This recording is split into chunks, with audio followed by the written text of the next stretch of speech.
Dear God, there's a baby in that trash bin. Oh my God, she's not moving at all. The words tore out of Isabella Reyes before she could stop them. It was pouring rain, a freezing storm that turned the Chicago night into a gray blur. Isabella had just lifted the heavy metal lid of the dumpster behind the kitchen when she saw her. There she was, Emma Valenti, only 7 months old, lying motionless among black garbage bags and rotting food, wrapped only in a thin, dirty blanket, her tiny body so still it looked like a discarded doll. For a moment, Isabella's soul felt as though it had dropped straight through the soles of her worn sneakers. No, no, no, she whispered, reaching into the filth without a second thought. Baby, don't you give up. Not out here. Not like this. The infant was ice cold, her skin turning blue, her lips pale as death, not even a whimper escaping her tiny mouth. Isabella pulled her out with trembling hands, immediately tearing open her own shirt and pressing the baby against her bare chest, skin to skin, desperate to transfer her body heat to the freezing child. She wrapped her coat around both of them, shielding the infant from the rain. I have to get you inside, Isabella gasped, feeling the terrifyingly weak flutter of the baby's heartbeat against her chest as she turned to run back to the house. Help! Someone help! I found her! But before she could reach the back door, a scream cut through the storm. What are you doing? Karen Mitchell, the nanny, stood under the patio lights, her face twisted in a mask of horror. Oh my God, you were throwing her away. Help! Guards! She's kidnapping the baby. Isabella's blood turned to ice. What? No, I found her in the bin. I just pulled her out, liar, Karen shrieked. I saw you. You put her in the trash because she wouldn't stop crying. Within seconds, 4 armed guards surrounded Isabella, guns drawn. The younger one ripped Emma from her arms, and the baby, startled from the warmth of Isabella's chest, let out a weak, pitiful cry that sounded more like a dying kitten than a human child. Don't move, bitch. Please, listen to me, Isabella begged, raising her trembling, dirt-stained hands, her shirt still torn open, her skin smeared with filth. She was freezing. She wasn't even breathing when I found her. She needs a doctor. Look at her skin. Shut up! A guard struck her across the face. Isabella staggered, falling into the mud, tasting blood, but nothing prepared her for the presence that emerged from the mansion. Adrian Valenti stepped into the rain like death itself, tall, broad, dressed in a black shirt, his eyes scanning the scene with a rage so cold it stopped her heart. Emma. His voice was quiet, but it carried the weight of an earthquake. He took his daughter from the guard. The infant was limp, smelling of rain and refuse, her tiny fists clenched weakly, her eyes half closed. Adrian's jaw clenched so hard a vein pulsed in his temple as he saw the filth smeared on his daughter's onesie, as he felt how cold her little body was. Then he looked at Isabella. You! He growled, his voice dropping to something inhuman. Isabella stepped back instinctively, mud and garbage juice staining her torn uniform, her whole body shaking. Mr. Valenti, please. I went to empty the trash. I found her inside. I saved her. Don't you speak. He handed Emma to Dante and stormed toward Isabella. His voice didn't boom. It sliced, controlled, lethal. You treated my daughter like garbage? You threw my flesh and blood into a dumpster? She's just a baby. She can't even cry for help. No, sir. I swear on my life. The slap came without warning. Isabella's head snapped to the side, pain exploding across her cheek. She fell to her knees on the wet gravel, gasping. Sir, please. Adrian grabbed her by the hair, forcing her to look up at him. His eyes held nothing but murder. I've killed men for less than looking at my family wrong. And you put my 7-month-old daughter in the trash like she was nothing? A helpless infant who can't even call for her father. Tears streamed down Isabella's face, mixing with the rain and mud. I saved her. I swear to God, I saved her. I held her against my chest to keep her warm. Enough. He released her with a shove that sent her sprawling into the dirt. Dante. A tall man in a dark suit stepped forward. Dante Moretti, Adrian's right hand, his expression unreadable, the baby now cradled carefully in his arms. Take her to the basement, Adrian ordered, his back already turned as he took Emma back from Dante, holding his daughter close, feeling her faint heartbeat. I'll deal with her after I know my daughter is safe. No, Isabella screamed, scrambling to her feet. Please, Mr. Valenti. I didn't do this. Check the cameras. Check. A guard grabbed her arm, twisting it behind her back. Pain shot through her shoulder. The cameras were off, Dante said quietly. Someone disabled them 30 minutes ago. Adrian froze. Then he turned, slowly, and looked at Isabella with something worse than rage. Suspicion confirmed. Interesting timing, he said softly. Take her. Now. Please. Isabella fought against the guards, but they were too strong. I have a sister. She's sick. She needs me. I would never hurt a child. Please, someone believe me. No one answered. They dragged her across the lawn, her bare feet scraping against stone and grass, her soaked, torn uniform clinging to her trembling body. Every breath felt like swallowing glass. Please, she whispered, her voice breaking. Please, just listen. They shoved her down a flight of stairs and into a cold, dark basement. The door slammed. The lock clicked. Darkness swallowed her whole. Isabella collapsed onto the concrete floor, hugging herself against the cold. Her cheek throbbed. Her arm ached. Her heart hammered so hard she thought it might burst. She curled into herself, a position she knew too well from childhood. From the orphanage, from the years of being blamed for things she didn't do, beaten for crimes she didn't commit. Not again, she whispered into the dark. Please, God, not again. Somewhere above, she heard Emma's weak, pitiful cries, the sound of a baby too exhausted and cold to truly scream. And despite everything, despite the terror, despite the pain, one thought rose above the rest. That little girl is alive, and I saved her. Even if no one believes me, I saved her. Then footsteps echoed down the stairs. Heavy, deliberate. The lock clicked open. Adrian Valenti stood in the doorway, a gun in his hand, his face carved from stone. Now, he said quietly, you're going to tell me exactly what you were doing near my daughter's room tonight, and if I don't like your answer, he raised the gun. No one will ever find your body. Isabella looked up at him, shaking, bleeding, but somehow still breathing. I saved her, she said, her voice barely a whisper, and one day, you'll know the truth. You'll have to live with what you did to me tonight. For a split second, something flickered in Adrian's eyes. Doubt, confusion, but it vanished as quickly as it came. He stepped into the darkness, and the door closed behind him. If Isabella's courage moved you, hit that like button and subscribe to the channel. Stay with me, because what happens next will leave you breathless. Adrian stepped into the dark basement, the door slamming shut behind him like the lid of a coffin being sealed. The only light came from a single bare bulb overhead, flickering and swaying slightly, casting ghost-like shadows across his face, a face as cold as ice. Isabella shrank into the corner, her back pressed to a damp, mold-stained wall, her whole body still soaked through and shaking without pause, her torn shirt still exposing the skin she had used to warm the baby. Her eyes locked on the gun in Adrian's hand, the black muzzle like a dead man's eye staring straight at her. Speak, Adrian said, his voice frigid and unhurried, as if he had the entire night to break her. From the beginning, and if I hear even one lie, he did not have to finish. The gun finished for him.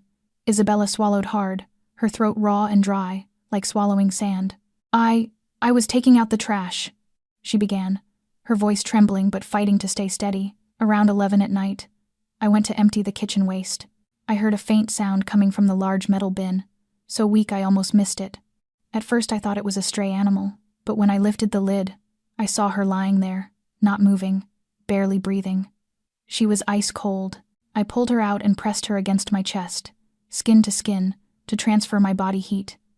That is the only way to save a baby from hypothermia. Adrian stared at her without blinking. His face looked carved from stone, not a single trace of feeling. That is a good story, he said, his tone sharp with a bitter kind of mockery. Too perfect, too complete, like you rehearsed it 100 times. I am not making it up, Isabella almost screamed, desperation tearing through her. Why would I hurt a baby? A 7-month-old who cannot even cry for help? What have I ever done to you? I am just the maid. Adrian stepped closer, the soles of his shoes cracking against the concrete like war drums. He bent down until his face was only inches from hers, his hot breath washing over her skin. How does a maid know how to treat infant hypothermia? Isabella blinked, the question catching her off guard and tangling her thoughts. I used to work in a nursing home, she said, her voice shrinking. 3 years. I was trained in CPR and emergency care because a lot of the elderly there had strokes or went into cardiac arrest. We also had training for infant emergencies. It was mandatory. Adrian's brow tightened, a flicker of surprise crossing his eyes before it vanished. Convenient, he said. A maid who just happens to know infant emergency care. Just happens to check the trash at the right moment. Just happens to save my daughter. You can check my records, Isabella said, her voice gaining a harder edge now, even as fear still choked her chest. Sunrise Nursing Home on the south side of Chicago. I worked there from the age of 22 to 25. They have my emergency care certificate. At that moment, the basement door opened. Dante walked in, his face still expressionless, but something had shifted in his eyes.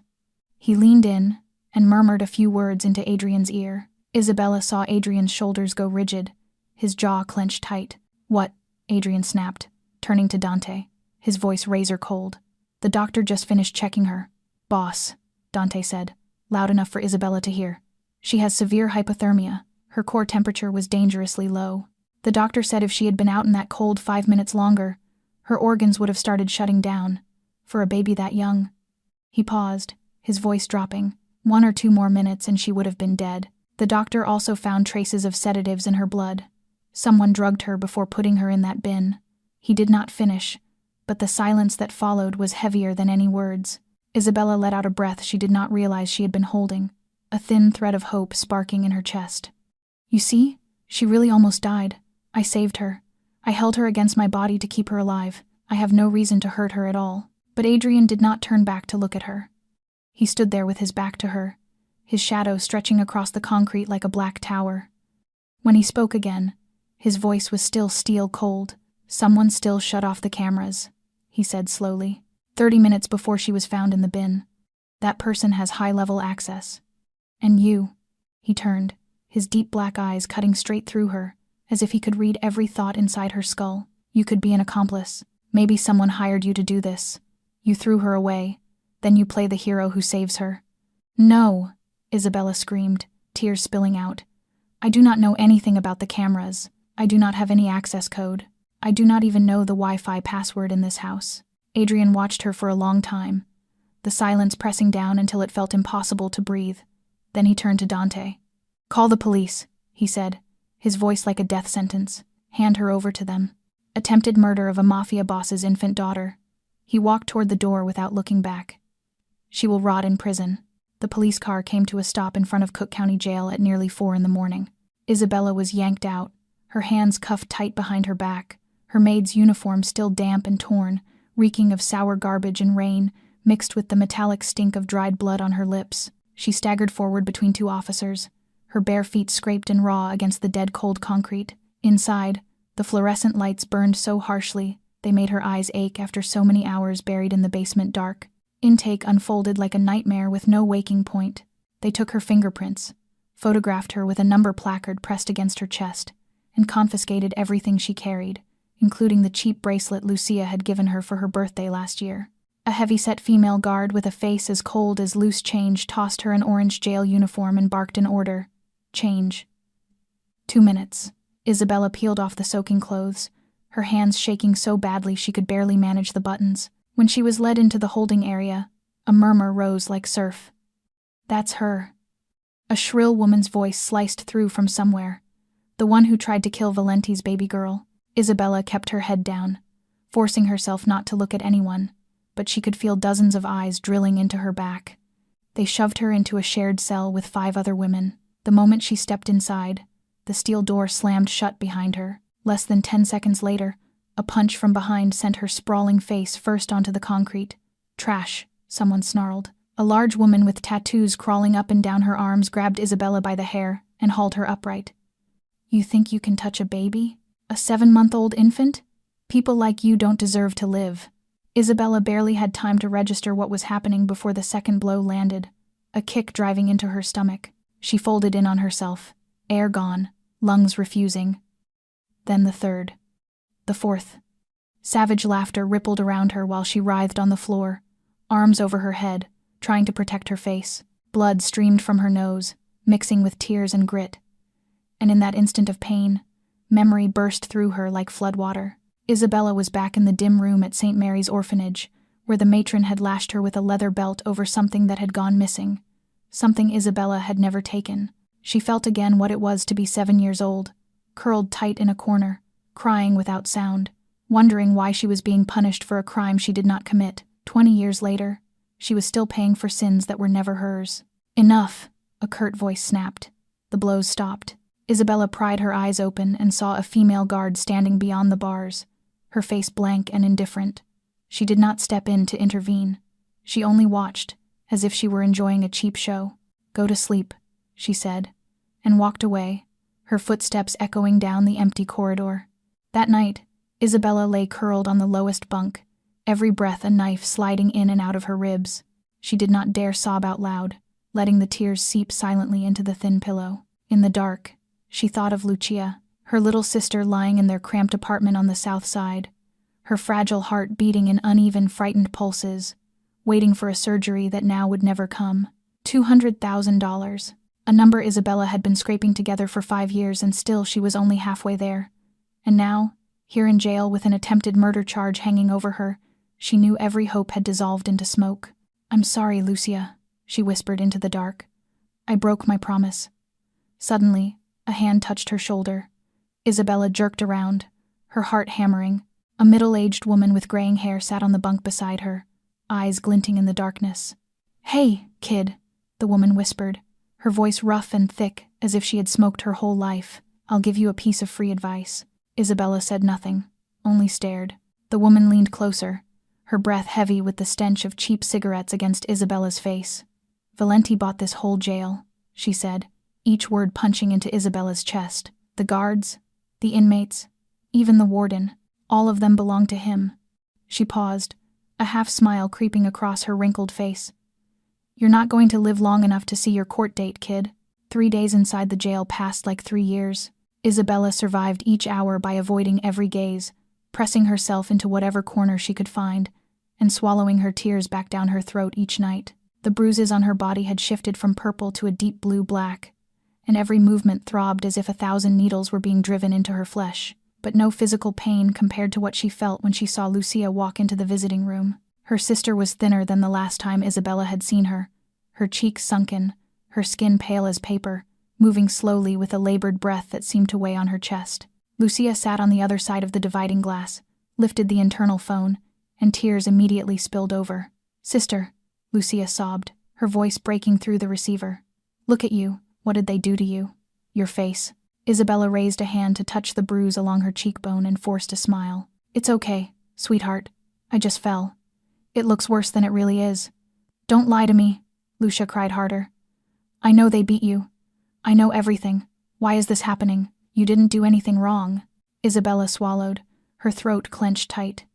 She wanted to cry, to scream that she was terrified to the point of dying, that she might never leave this place. But when she looked into her sister's reddened eyes, she knew she was not allowed to break. "Listen to me," Isabella said, fighting to keep her voice calm. "Everything is going to be okay. I didn't do anything wrong, and the truth will come out. I just need you to stay strong. Take your medicine on time, and wait for me to come home." Lucia shook her head, tears falling in steady streams. "You don't understand," the doctor said. "The doctor said I only have 2 months if I don't get the surgery." Isabella's heart clenched as if someone had wrapped a fist around it. 2 months. 60 days. And she was locked in a cell on an attempted murder charge. No bail, no lawyer, no hope. "Lucia, I'm not afraid to die," Lucia said, her voice trembling but straining for courage. "I'm only afraid you'll be alone. I'm afraid no one will take care of you when I'm gone." "Don't say that," Isabella ground out. And at last, the tears broke free. "You're going to be okay. I promise. I'll find a way. Visiting time is over." The guard's cold voice cut through them like a blade. Lucia stood and pressed her hand to the glass. Isabella lifted her own hand to the matching spot, feeling only the chill of the barrier instead of the warmth of her sister's skin. "I love you," Lucia whispered. "I love you too." Then Lucia was led away, her small, fragile figure disappearing behind the door. Isabella stayed seated for a few seconds, head bowed, tears dropping onto the metal table. She thought they would take her back to the cell, but the guard escorted her somewhere else, an interrogation room with metal chairs, a metal table, and walls the color of old ash. Waiting inside was a black woman in her early 50s, short hair streaked with salt and pepper, wearing a gray blazer with a police badge clipped to her belt. Her eyes were sharp, But unlike the others Isabella had met, they were not cruel. "Sit down," the woman said, steady and controlled. "I'm Detective Maria Santos. I'm in charge of investigating your case." Isabella sat, wary. "I already told the police everything. I don't have anything else to say." Detective Santos opened a case file and turned a few pages. "I'm not here to listen to you repeat your statement. I'm here because something about Karen Mitchell's story doesn't add up." Isabella lifted her head, her heart beating faster. "What did you say?" "She says she saw you throwing the baby into the dumpster," Detective Santos said slowly, watching Isabella's reaction. "But according to the doctor's report, the infant was pressed against your bare chest when she was found. There were traces of your body heat preserving hers, skin-to-skin contact that kept her alive. If you meant to throw her away, why would you pull her out, tear open your own shirt, and hold her against your body to keep her warm?" Isabella said nothing, only stared at Detective Santos with a look that held hope and suspicion at the same time. "I need you to answer a few questions," Detective Santos continued. "Why were you working for the Valenti family? Did you have any grudge against them?" "No," Isabella answered immediately. "I only needed the money. My sister has a congenital heart condition and she needs surgery urgently. The job at the Valenti estate paid more than anywhere else I've ever worked. That's the only reason." Detective Santos nodded and wrote in her notebook. "Did you know anyone in the Valenti family before you worked there?" "No. I applied through a staffing agency. I had never even spoken to Mr. Valenti directly until that night." Detective Santos studied her for a long moment, eyes weighing something unseen. Then she stood, closed her notebook, and said, "I'll keep investigating." But before she left the room, she paused at the doorway and looked back. Her voice dropped, almost to a whisper. The security cameras were shut off from inside the house 30 minutes before it happened. Whoever did it had a high-level access code, the kind only family members and management-level staff are given. She held Isabella's gaze. "You don't have that code, do you?" Isabella shook her head, her pulse pounding. "No. I'm just the maid. I'm not even allowed in the main bedroom wing." Detective Santos nodded slowly, a strange glint passing through her eyes. "That's what I thought," she said, and walked out, leaving Isabella sitting there with her heart racing and a thread of hope as thin and fragile as a strand of sky silk. A scream tore through the quiet night inside the Valenti estate.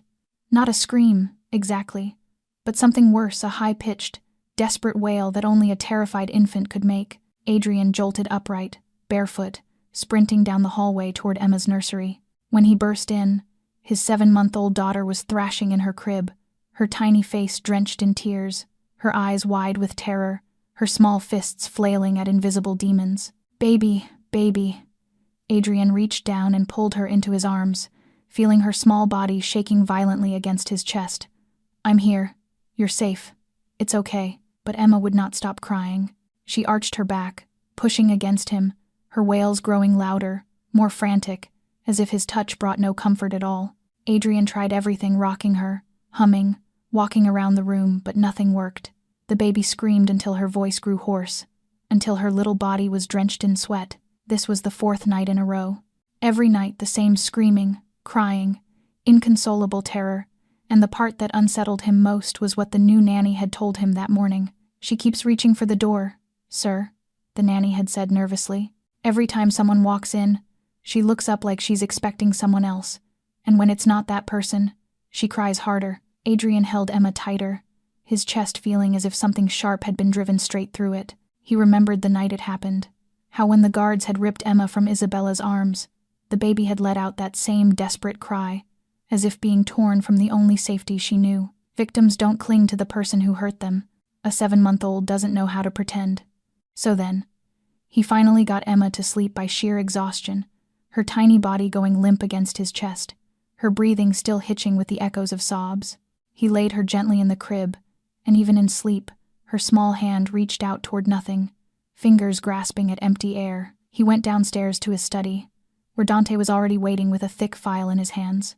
"Background checks complete, boss," Dante said, setting the file on the desk. On Isabella Reyes. Adrian sat and opened it.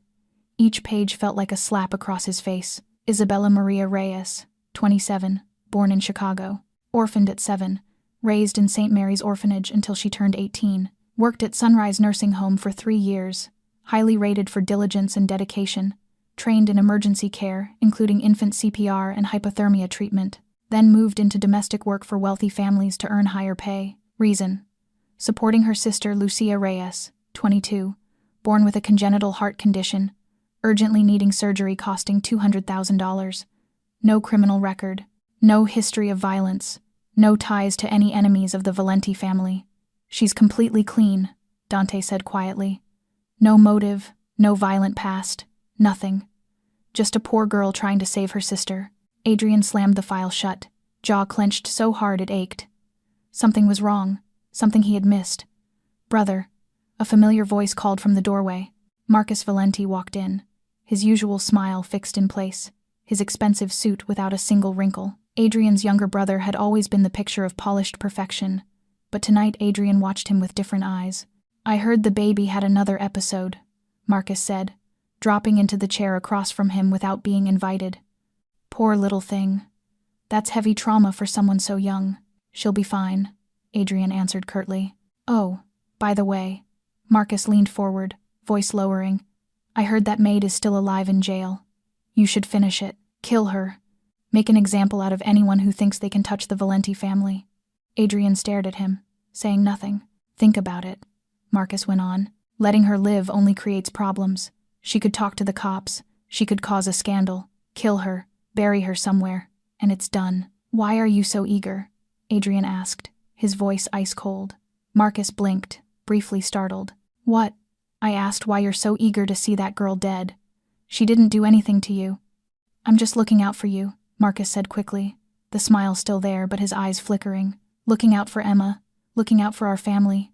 Adrian didn't answer, only nodded slowly. Marcus stayed a few minutes more, talking business, then stood to leave. Before he went, he stopped by Emma's nursery, stood over her crib with a face full of concern, then finally walked out. When the sound of Marcus's car faded into the distance, Adrian turned to Dante. "Pull up the security feed from Emma's nursery." Dante did. The video appeared on the laptop screen. Marcus stepped into Emma's nursery, smiling bright, voice sweet as syrup, cooing at the baby in her crib. But when Emma turned her face away, uninterested in his presence, Marcus's face changed completely. The smile vanished, replaced by something cold and disgusted. He looked at the infant the way you look at an obstacle, something you hate. His hand hovered over the crib for a moment, fingers twitching, before he pulled back. Then when the nanny entered the room, the smile snapped right back onto his mouth as if it had never left. Adrian stared at the screen, the blood in his veins turning to ice. "Dante," he said, his voice low and dangerous, "I want you to start over. I want every single person who was in that estate that night investigated again from the beginning." He turned to Dante, his deep black eyes burning like live coals, including Karen, including Marcus. Dante Moretti did not sleep for 3 nights straight. He sat in the hidden room beneath the estate's basement, surrounded by computer monitors, thick files, and a cup of coffee gone cold and bitter. Adrian's order had been crystal clear: investigate everyone, and Dante never did anything halfway. He started with Karen Mitchell. On the surface, she was the perfect nanny, 29 years old, a child care credential from a well-regarded college, a spotless record, recommended by a reputable agency. But when Dante dug into her bank activity, the facade began to crack. 1 week before the fateful night, Karen's account suddenly received $50,000, an enormous amount for a nanny earning less than $4,000 a month. Dante traced the money, followed its trail through 3 intermediary accounts, until he found the source, a company called Blackstone Holdings LLC. The name made Dante frown. He had heard it somewhere before. He went deeper, tore through corporate records, and his heart seemed to stall when the answer finally surfaced. Blackstone Holdings LLC was a shell company, one of dozens used to launder money and hide illegal transactions, and the person behind it was none other than Marcus Valenti. Dante leaned back, rubbing his forehead. What did this mean? Marcus paid Karen. For what? He kept digging, this time focusing on the security cameras. The estate's cameras had been shut off, but Dante had another idea. He contacted the neighbors to the east, the Harrison family, who had their own security system aimed toward the border between the 2 properties. Mr. Harrison agreed to let Dante view the footage without asking many questions, partly out of respect for the Valentis, partly out of fear. And what Dante saw made his blood boil. At 11 that night, The camera captured Karen Mitchell carrying a small bundle wrapped in a blanket toward the back of the kitchen. She moved quickly, checking over her shoulder, the bundle so small it could only be one thing, a baby. She stopped at the large metal dumpsters. She struggled to lift the heavy lid with one hand, then mercilessly dropped the bundle inside. The bundle that contained a 7-month-old infant. She closed the lid and walked back into the house, dusting off her hands as if she had just taken out the trash. Karen did not look back. 10 seconds, 20 seconds, 30 seconds. No movement from the dumpster, no cry, nothing. Then Karen turned and walked back into the house, slowly, as if nothing had happened at all. "You bitch," Dante ground out through his teeth. He needed more proof. He went to Eduardo, the gardener who had worked for the Valenti family for more than 20 years. The old man trembled when Dante questioned him, but in the end he confessed the truth. "I saw Karen take the baby outside that night," Eduardo said in a whisper. "I was putting tools away in the shed. I saw her carrying something small wrapped in a blanket," Eduardo said in a whisper. "I was putting tools away. I saw her throw it into the dumpster. I heard a thud, but no cry. Nothing. The baby didn't make a sound. That's what scared me most. I got scared. I ran into the shed and hid. I'm sorry. I'm old. I was afraid of getting dragged into it." Dante took the statement, then moved to the next step. He called the doctor who had examined Emma after that night and demanded a more detailed report. And what the doctor said made Dante grip the edge of his chair so hard he thought he might fall. "I found traces of a sedative in the infant's blood," the doctor said over the phone. "A dose that would be mild for an adult but extremely dangerous for a 7-month-old baby. That's why she wasn't crying, why she couldn't alert anyone. She was drugged beforehand. A few more minutes, and that sedative combined with the hypothermia would have stopped her heart." Dante sat in silence. Every piece started clicking into place, forming a sickening picture. Karen was paid by Marcus. Karen drugged the baby and threw her into the dumpster. Karen stood there and watched, waiting for the infant to die in silence. And when Isabella appeared and saved Emma, Karen pinned it on her. This wasn't an attempted murder by a maid. This was a carefully planned killing plot, engineered from inside the Valenti family itself. One last question remained. Who shut off the cameras? Dante went back into the security system and dug into the access logs. And when he found the answer, he had to read it 3 times to be sure his eyes weren't lying. The access code used to disable the cameras at exactly 10:30 that night belonged to one person. Not Karen, not any employee. It was Marcus Valenti's code. Dante picked up the phone and dialed Adrian. His voice was low and heavy when the line connected. "Boss, I know who shut off the cameras that night." He paused, swallowing hard, "and you're not going to like the answer." The sealed room beneath the Valenti estate's basement was cold as a tomb. A single bare bulb swung overhead, throwing restless bands of light and shadow across raw concrete walls. Karen Mitchell sat on a wooden chair in the center of the room, her hands bound tight behind her back, her face drained to the color of death. Adrian walked in, Dante behind him. He said nothing, only dragged a chair into place across from Karen and sat down. His eyes were black pits, empty of feeling. "Mr. Valenti," Karen spoke first, her voice shaking as tears began to slide down her cheeks. "I don't know why I'm here. I told the truth. Isabella Reyes tried to kill Emma. I saw it with my own eyes." Adrian stayed silent, only staring at her. That silence was more frightening than any threat. "Please believe me," Karen cried harder, tears and snot smearing across her face. "I love Emma like she's my own. I would never let anything happen to her. Isabella, that maid, she's the guilty one. She threw Emma in the trash. I swear to you." Adrian slowly opened the file Dante had prepared. He placed the first page on the table and turned it toward Karen. "Explain to me," he said, his voice ice cold, "where the $50,000 in your account came from." Karen's face went even paler. She stared at the bank statement, her lips moving, but no sound came out. I don't know," she stammered. "Maybe it was a mistake. Maybe someone sent it to the wrong account." Adrian laid down the second page. "The money came from a company called Blackstone Holdings LLC, a shell company." Then the third page. "That company belongs to my brother, Marcus Valenti." It was as if lightning had struck her. Karen shook her head violently. No, you have it wrong. I don't know Mr. Marcus. I don't know anything about that company." Adrian didn't answer. He pulled out a laptop and played the video, the screen filled with the neighbor's security footage. Karen walking toward the dumpsters with a small bundle in her arms. Karen lifting the lid. Karen dropping the baby inside like a bag of refuse. Karen walking away without looking back. "No!" Karen screamed, shrill and breaking. "That isn't me. The video is edited. Someone edited it to frame me." Adrian shut the video off and placed one more page on the table. "The doctor's report," he said slowly. "Emma had a sedative in her blood that night. Someone gave my 7-month-old daughter a sleeping drug before throwing her into the dumpster. A drug that could have killed her." He leaned forward until his face was inches from Karen's.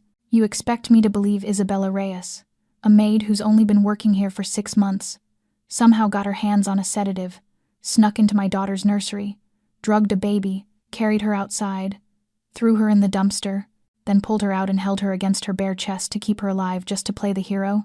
For what? To play the hero?" His voice rose, each word a knife driven deeper into Karen. "Or is it you? Karen Mitchell, the woman with $50,000 from my brother, the woman on camera throwing my infant daughter away like garbage, the woman who can access Emma's nursery whenever she wants, who is guilty?" Karen collapsed. Her body sagged like a puppet with its strings cut. The crying was no longer performance. It was the raw terror of someone who knew she had reached the end of the road. "Please," she sobbed. "Please spare me. I didn't want to kill her. Marcus told me he only wanted to scare you. He said all I had to do was leave her there for just a few minutes and pull her back out right away, so you'd realize she needed better protection. I didn't know. I didn't think she would almost die. She's just a baby. I didn't think the cold would take her so fast." "Why?" Adrian roared, surging to his feet so fast the chair toppled backward.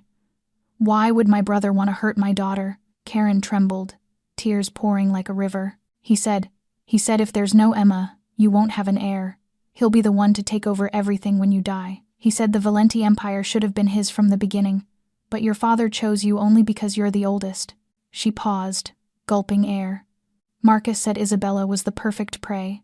A poor girl, no family, no money, no power. No one would believe her.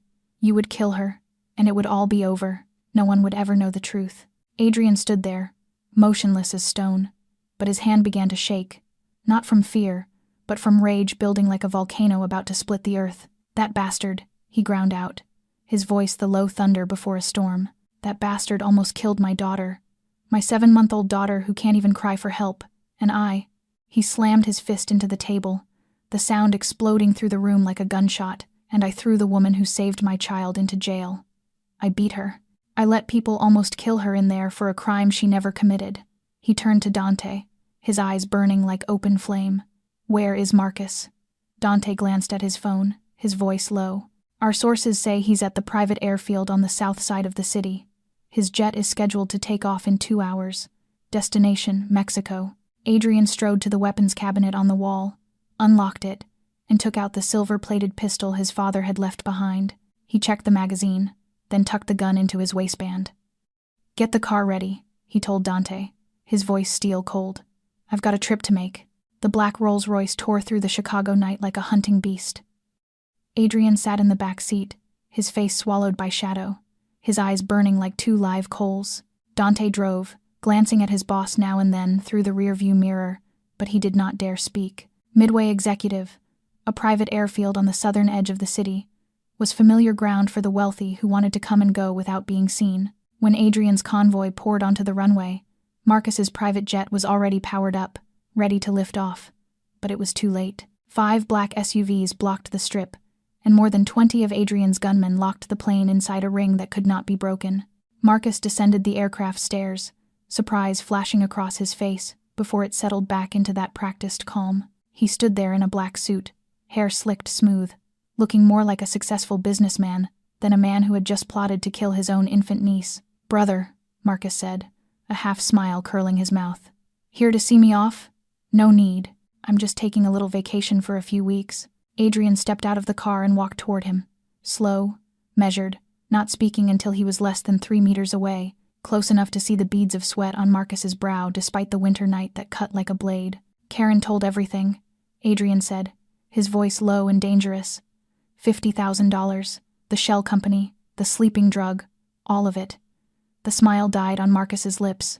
He stood in silence for a moment, and then he laughed, a cold, unhinged sound. "So you know," Marcus said, no longer pretending. Fine. I'm tired too. Tired of playing the good little brother for 38 years. Adrian's mind flickered back to childhood. 2 brothers growing up in their father's mansion.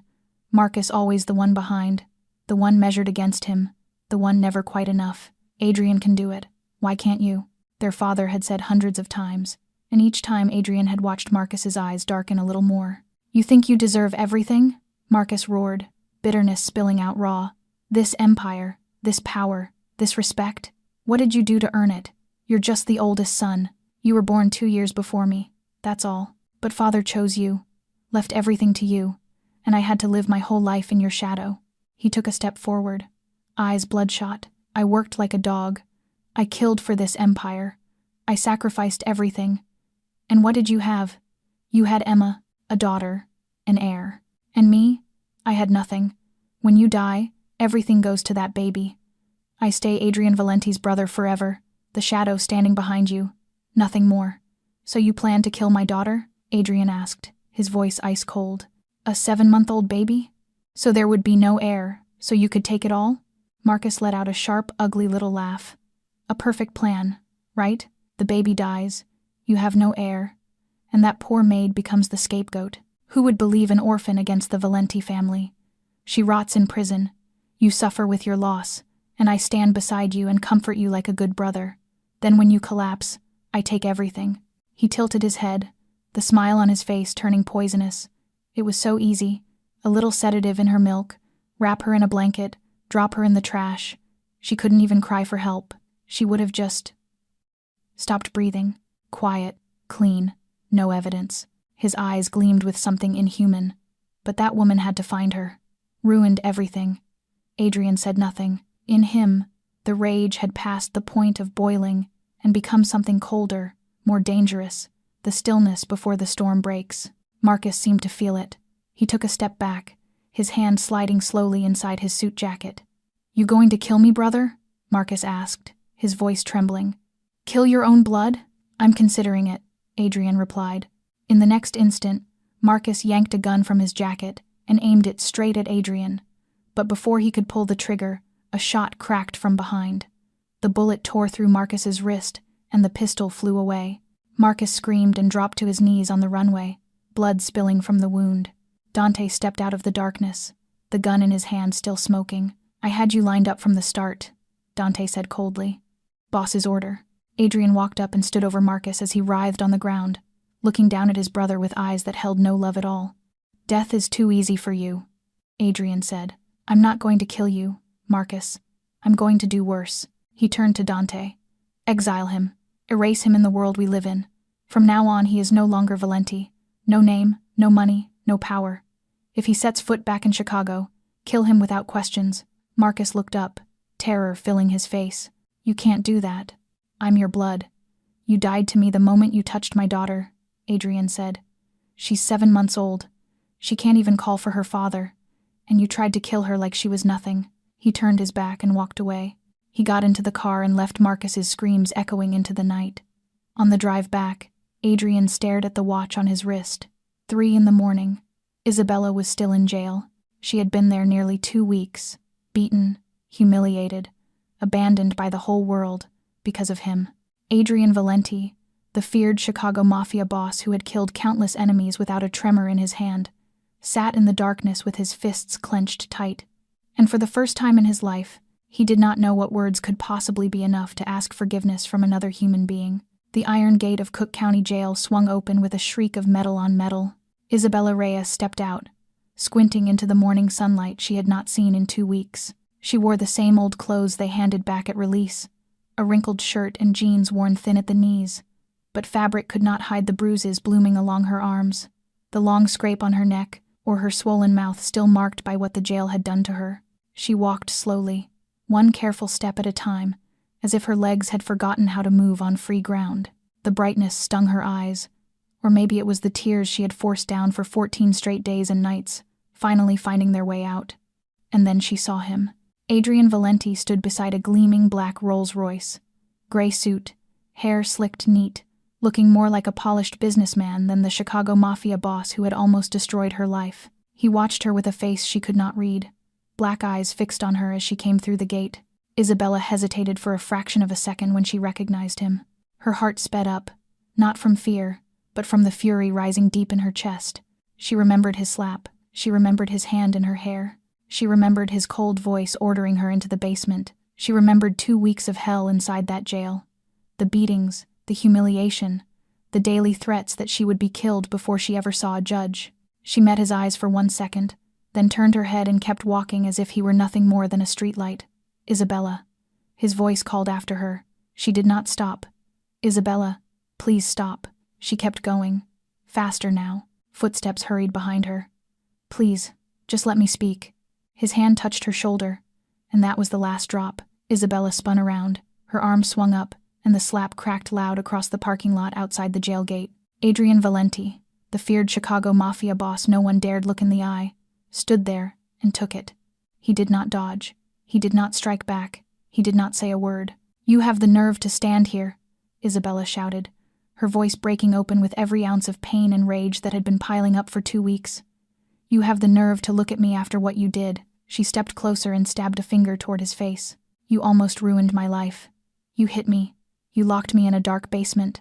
You handed me to the police for attempted murder for something I didn't do. You let people almost kill me in there." Tears poured down her cheeks, but her voice stayed hard as iron. "I saved your daughter. I reached into that filthy dumpster and pulled her out. I held her against my bare chest to keep her alive.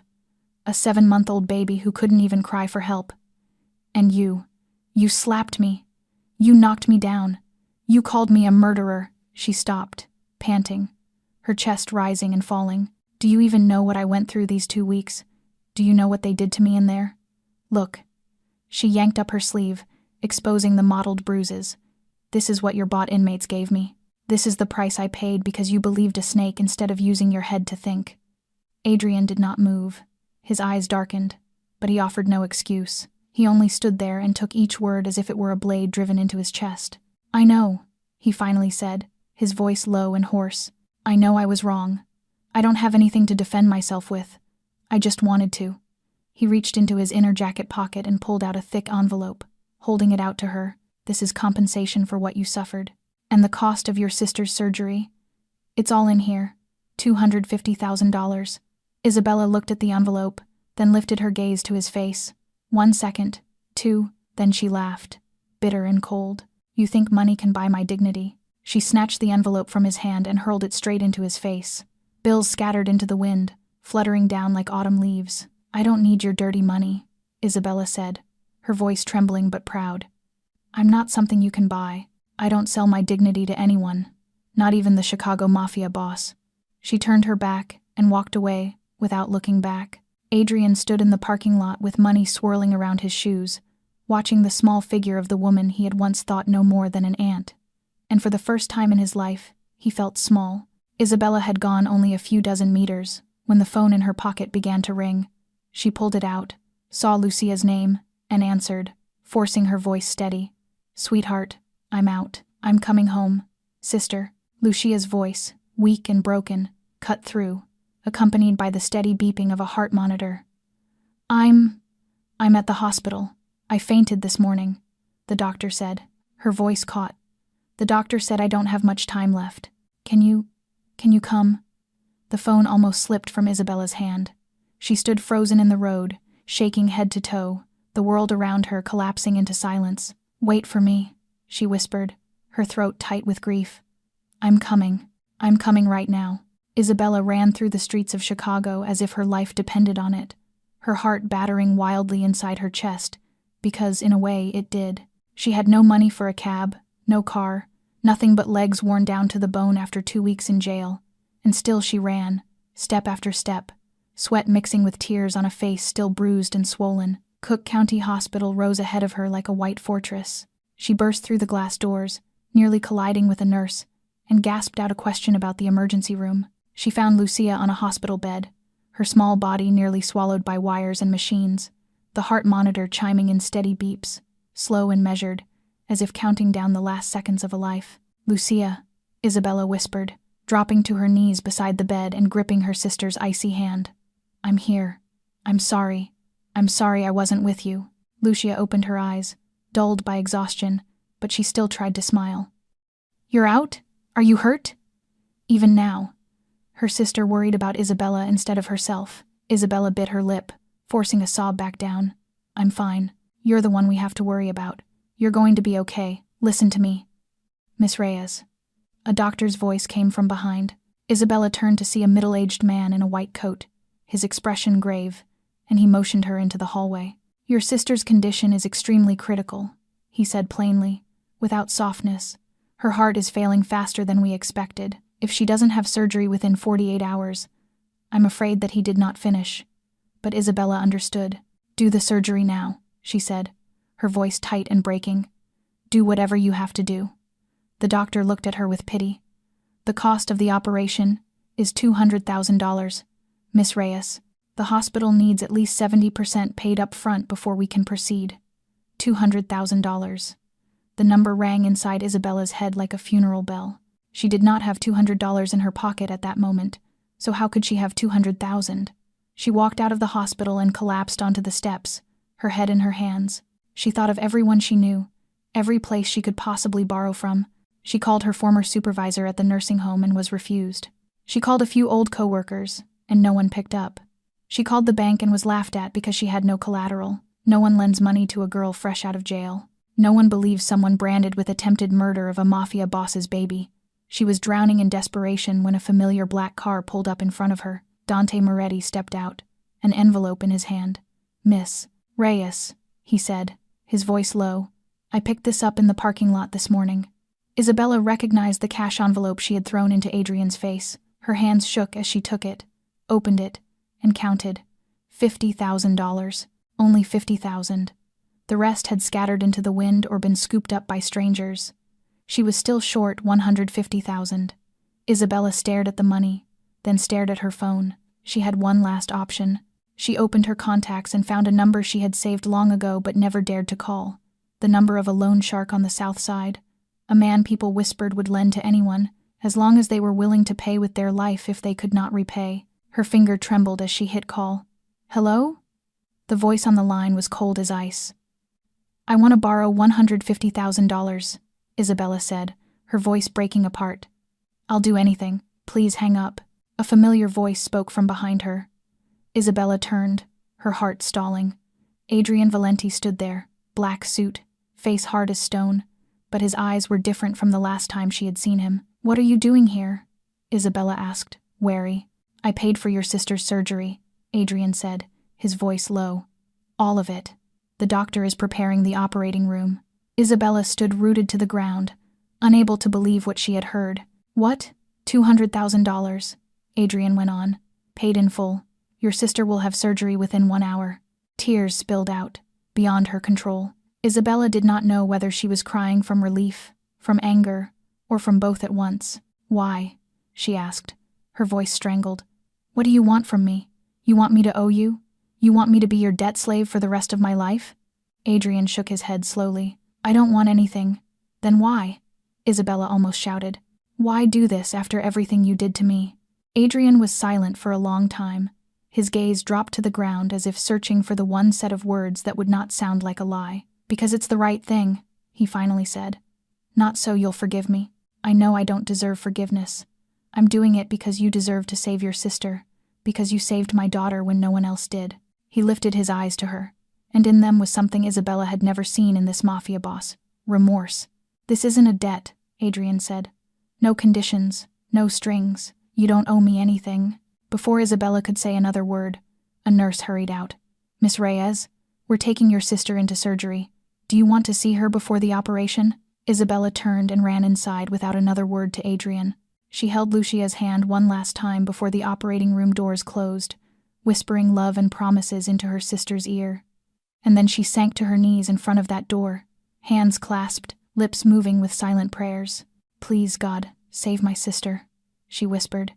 "She's all I have in this world." At the far end of the hallway, Adrian Valenti stood in the shadows, watching the small figure of the woman on her knees, and he wanted to step forward. He wanted to say something, but he did not dare, and he simply stood there in silence, like a sinner outside the gates of heaven, knowing he had no right to enter. Isabella looked at Serena Valenti standing in front of her, a young woman with straightforward eyes and a sincere bow of the head, and in all of Isabella's 27 years, no one from that kind of wealth had ever lowered themselves to apologize to her like that.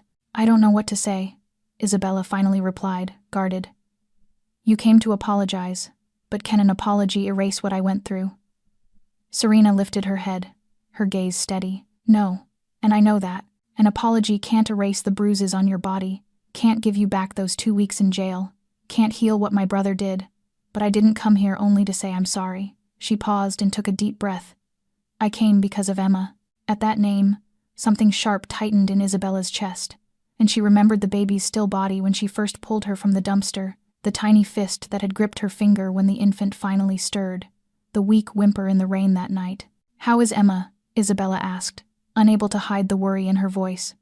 "She won't eat," Serena said, pain in every word. "She can't sleep. She wakes up screaming every night, and no one can calm her down. She cries whenever anyone tries to hold her. She keeps reaching toward the door like she's waiting for someone." Serena held Isabella's eyes. "You're the only person she wants. She needs you." Isabella turned her face away and gripped the edge of Lucia's hospital bed, her sister asleep now, breathing steadily after a successful surgery.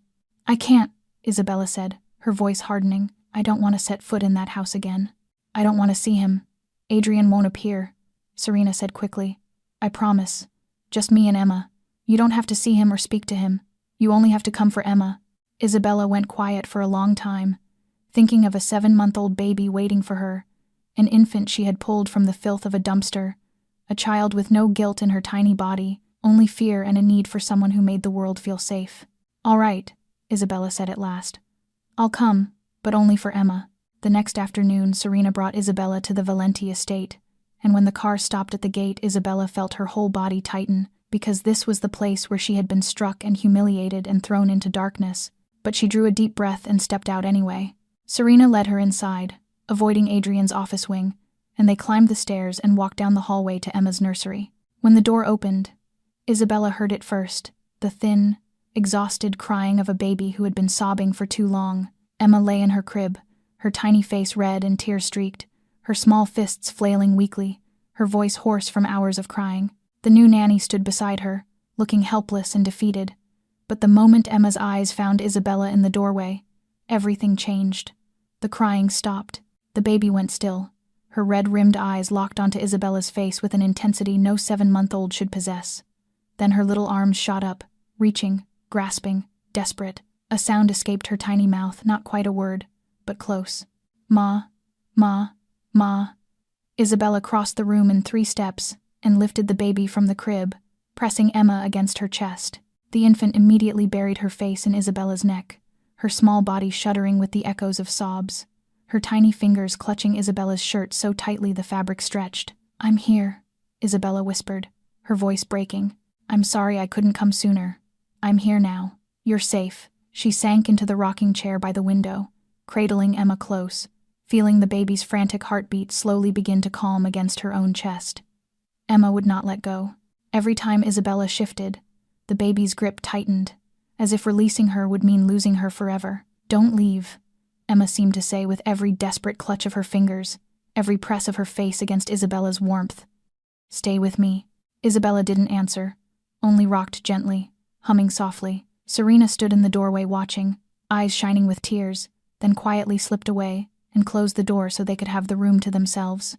Outside the window, the sky darkened, and Emma still refused to sleep, her tiny hand wrapped around Isabella's finger, her eyes fighting to stay open, as if closing them would make Isabella disappear. "Do you want me to sing for you?" Isabella asked softly. Emma's eyes flickered at the sound of her voice, and Isabella began to sing a lullaby an old supervisor at the nursing home had taught her when she first started working there, her voice clear and tender, filling the quiet nursery like cool water, beginning with, "Hush, little baby, don't say a word," and then continuing in the same soothing, promise-filled rhythm, offering comfort with imagined gifts and gentle reassurances until the fear loosened its grip. Word by word the sound wrapped around Emma, and little by little the baby's body relaxed, her breathing slowed, her eyelids drifted down, and she fell asleep curled against Isabella's chest, tiny fingers still gripping the collar of Isabella's shirt as if to anchor her in place. Out in the hallway, Adrian stood in the shadows with his back against the wall. He had promised not to appear, yet he could not stop himself from coming close, and Isabella's singing carried through the barely closed door, pure and warm, and for the first time since Bianca died, Adrian felt a strange calm spread through his chest. He stood there in silence, listening to each note, as if it were something he had forgotten for a very long time. Then the singing stopped, and inside the nursery, Emma slept deeply, breathing even and peaceful for the first time in weeks. Isabella looked down at the baby's angel face, and a faint smile touched her lips. Suddenly, Emma shifted in her sleep, her tiny mouth moving. "Ma, Ma," the baby murmured, slurred but unmistakable. "Ma, Ma." Isabella went still. Her heart missed a beat, and she stared down at the infant in her arms, not knowing how to react. Outside the door, Adrian also froze, his hand braced against the wall, eyes fixed on nothing at all, because it was one sound, only one, yet it was enough to steal the breath from both of them. 3 days after the night Isabella sang Emma to sleep, an envelope appeared in Lucia's hospital room. Inside was a handwritten letter from Adrian Valenti, along with an employment contract. Isabella read every line, her brows knitting tight. "He wants me to be Emma's official nanny," she told Lucia, suspicion plain in her voice. "5 times what I used to make as a maid. A private apartment on the estate, comprehensive health insurance for both of us." Lucia lay in the hospital bed, recovering far better after the surgery, though she still needed a few more weeks of rest. She took the letter from her sister's hands, skimmed it, then looked up at Isabella. "You're going to refuse." "Of course," Isabella said immediately. "I don't want anything to do with him anymore. I don't want to live in that house." "Isabella," Lucia said gently, eyes carrying a kind of understanding far older than 22. "I know he hurt you, but think carefully. You lost your job. You have a record now, even if you've been cleared, and people won't hire you easily. And me," she stopped, and looked down at her hands. "I still need follow-up visits and monthly medication. Where is the money going to come from?" Isabella fell silent. Lucia was right. She had nothing. No job, no savings, no future. "And Emma," Lucia went on, "you told me she called you Mama, in her sleep. She needs you, Isabella. It's not that Mafia boss who needs you. It's a 7-month-old baby who lost her mother and needs someone who makes her feel safe." Isabella stared out the window where the late afternoon light was fading. She thought of Emma, those wide, hopeful eyes, that tiny hand gripping her finger as if Isabella was the whole world. "You deserve to be compensated," Lucia said. "And this isn't selling your dignity. This is you working, being paid what you're worth, and helping a baby who needs you. There's nothing shameful about that." 2 days later, Isabella arrived at the Valenti estate with a small suitcase and a list of conditions as long as her arm. Adrian received her in the living room, his face as cold as ever, but something like relief flickered in his eyes when he saw her. "Before I sign anything," Isabella said, her voice hard as steel, "you need to understand a few things." Adrian nodded and sat across from her. "I'm listening. First, I am not your servant. I am Emma's nanny, and my job is to care for her, not to cater to you or anyone else in this house." "Agreed." "Second, you do not give me orders. If you want something from me, you say please. If I do it, you say thank you. I don't care who you are out there. In this house you treat me like a human being." Adrian frowned for a moment, as if no one had ever dared set terms with him, and then he nodded. "Agreed." "Third, I have the right to refuse any request I consider unreasonable, and you cannot fire me simply because I disagree with you." "Agreed." Isabella studied him for a long beat, searching for deceit in his eyes and finding none. "All right," she said at last. "I accept." The first week passed in strange, almost unreal moments. Isabella moved into a small apartment on the grounds, a cozy space with a bedroom, a living room, and her own kitchen. She spent most of her time with Emma, feeding her, bathing her, singing to her, rocking her through the long afternoons, and Emma, like a wilted flower suddenly given water, began to eat normally again, sleep more peacefully. And slowly, gradually, the bright-eyed smile returned to her angel face. The baby who had screamed for weeks now cooed and gurgled, her tiny hands reaching for Isabella's face, her eyes following Isabella everywhere as if afraid to lose sight of her for even a moment. And Adrian had to learn how to live with the new rules. For the first time in his life, he had to say please to someone who was not a business partner and not an enemy to be bought. "Could you please bring Emma to the dining room?" he said awkwardly, as if the word belonged to a foreign language. Isabella looked at him, surprise flickering across her eyes, And then she nodded. Yes. After dinner, when Isabella took Emma to the nursery, he lingered at the dining room door, stiff and uncertain. Thank you, he managed, his voice strained as if someone had a hand around his throat. Isabella turned back, Emma cradled against her shoulder, and for the first time, a ghost of amusement touched the corner of her mouth. You sound like someone's choking you. Adrian stood there, not knowing what to do with that. It was the first time anyone had dared tease the feared Chicago Mafia boss. In the days that followed, Adrian often watched from a distance as Isabella cared for Emma, watching the way she smiled at the baby, the way she patiently fed her tiny spoonfuls of food, the way she held her close when the infant fussed, and inside him a question began to take shape. One night, after Isabella had finally rocked Emma to sleep and returned to her apartment, a knock sounded at the door. She opened it and found Adrian standing there without his suit or tie, only a black shirt and slacks, looking nothing like the cold, untouchable boss she had come to know. What do you need? Isabella asked, wary. Adrian stood for a moment, as if searching for words. Then he met her eyes, and what she saw there was not arrogance or power. It was fragility. I know you hate me, he said, his voice low and rough. I don't deserve your help. But he stopped and drew a slow breath. Emma reaches for you. She cries when you leave the room. She babbles mama when she sees your face. Do you know why? Because you give her something I never could. Warmth, safety, love, without conditions. He looked down at his hands that had killed, that had hit her, and now looked useless. I'm her father, but I don't know how to be a father. I only know how to command, threaten, punish. I don't know how to hold her without making her cry. I don't know how to comfort her when she fusses. She's only 7 months old, and she already knows I'm not what she needs. He lifted his gaze to Isabella, and in his eyes she saw a man standing at the edge of something like despair. Will you teach me? He asked, his voice almost pleading. Teach me how to be her father. Isabella stood in the doorway, looking at the most powerful man in Chicago standing in front of her with the face of a lost child, his question still hanging in the air, heavy and sincere enough that she didn't know how to answer it. Teach you how to be a father, Isabella repeated, skepticism plain in her voice. You think that's something that can be taught? Adrian didn't respond. He only stood there and waited. Isabella let out a slow breath. Come with me. She led him onto the balcony of her small apartment, where 2 wooden chairs and a little table sat facing the night. Chicago was cold, but not unbearable, and the city lights glittered in the distance like an artificial sea of stars. They sat down in silence, Isabella staring outward while Adrian watched her, waiting. I can't teach you how to be a father, Isabella finally said. There isn't a formula for that, but I can tell you what Emma needs. What? Presence, Isabella said. Not money, not expensive toys, not protection from the whole world, just presence. You're there when she needs you. You hold her when she cries. You learn her sounds, her rhythms, what makes her smile and what makes her fuss. That's all. Adrian was quiet for a long moment. Then he looked out at the lights and his voice dropped. I don't know how to hold anyone. No one ever taught me. Isabella turned toward him and waited. Bianca, my wife, Adrian began, speaking as if he were describing a stranger. Our marriage was an arrangement. Her father was a business ally of my father's. They set everything up before we were even 20. No love, no choice, only duty. He paused and drew a deep breath. Bianca didn't love me. She feared me.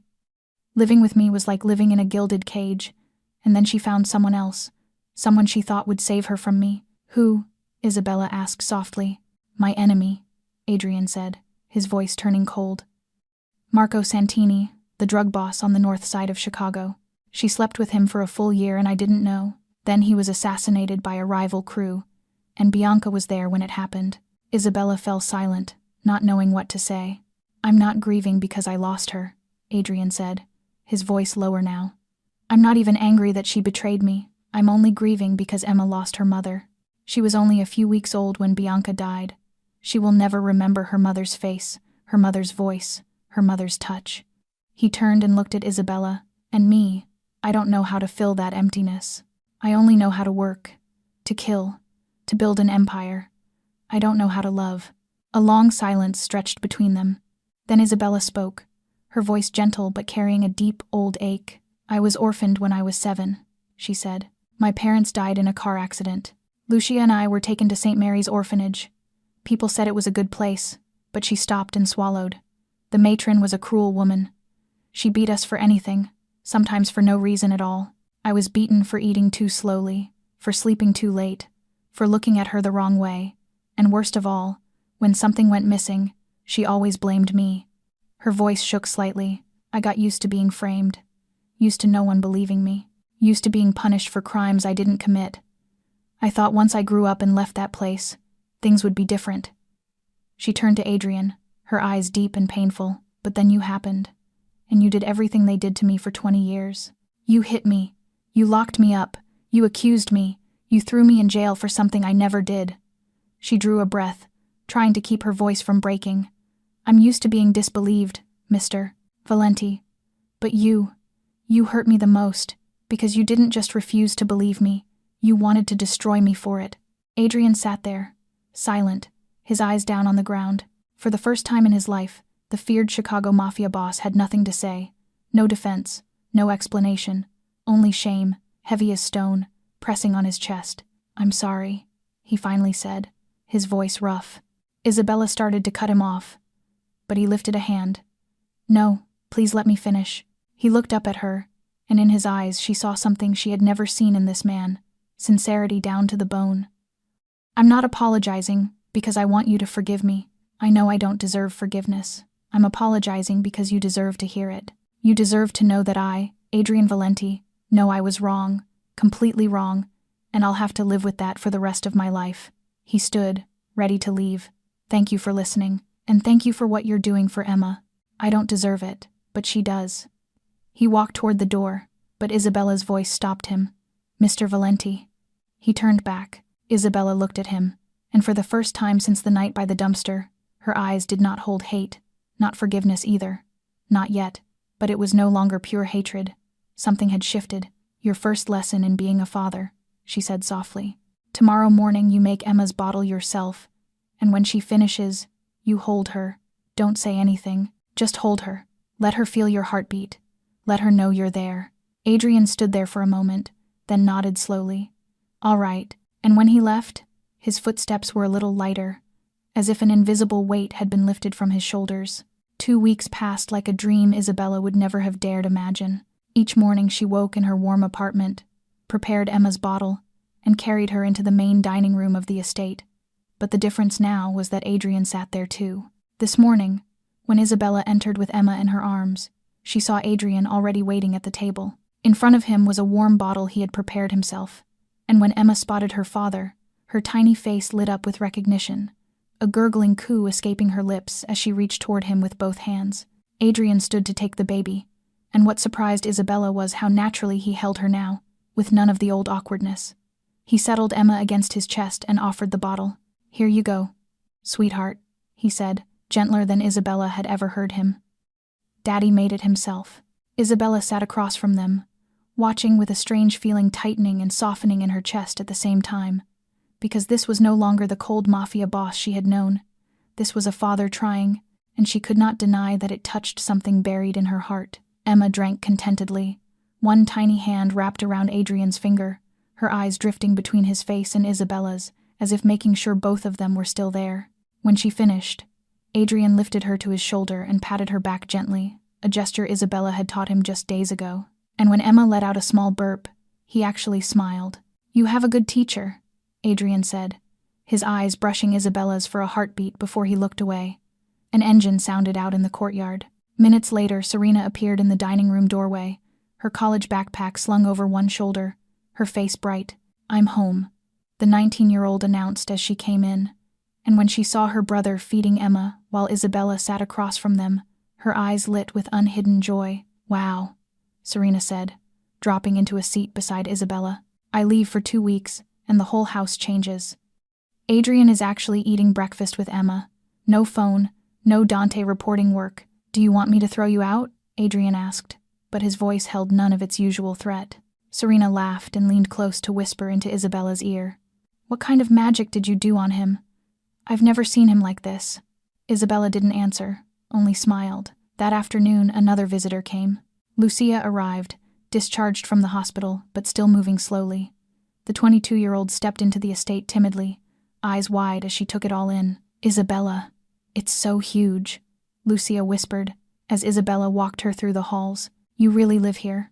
Isabella introduced Lucia to Serena, and the two young women became close almost instantly, as if they had known each other for years.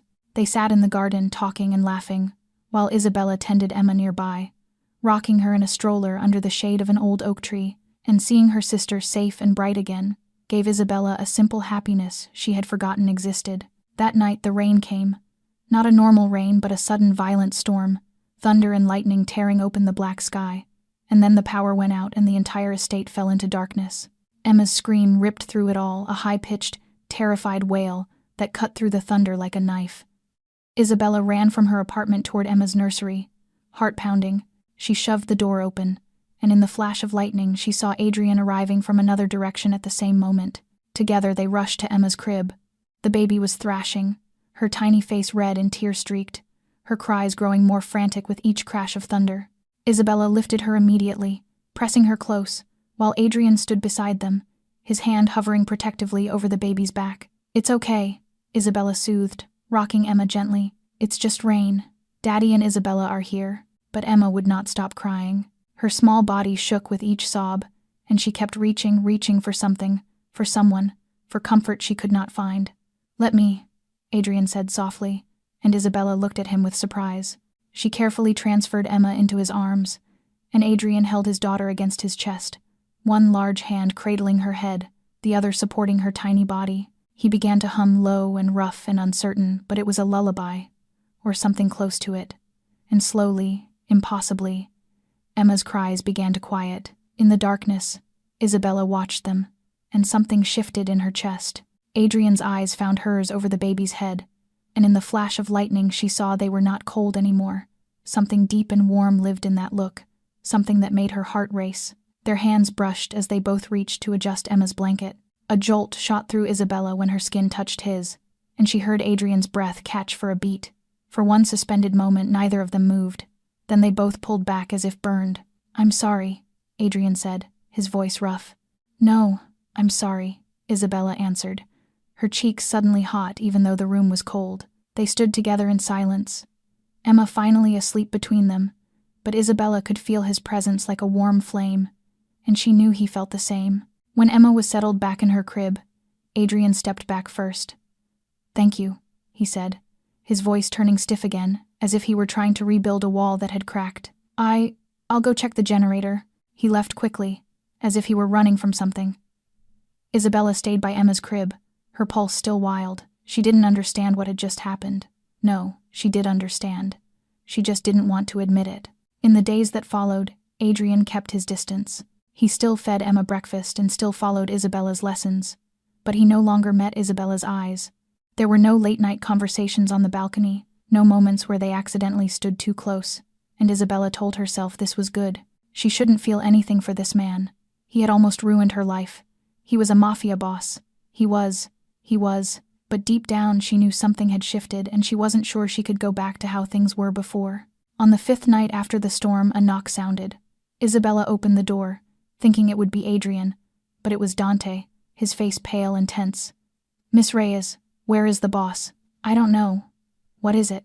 Dante didn't answer. He hurried away to find Adrian, and Isabella followed, dread rising in her chest. She found them in Adrian's office, Dante speaking with a grim urgency. When Isabella stepped inside, both men turned to look at her. What is it? Isabella asked.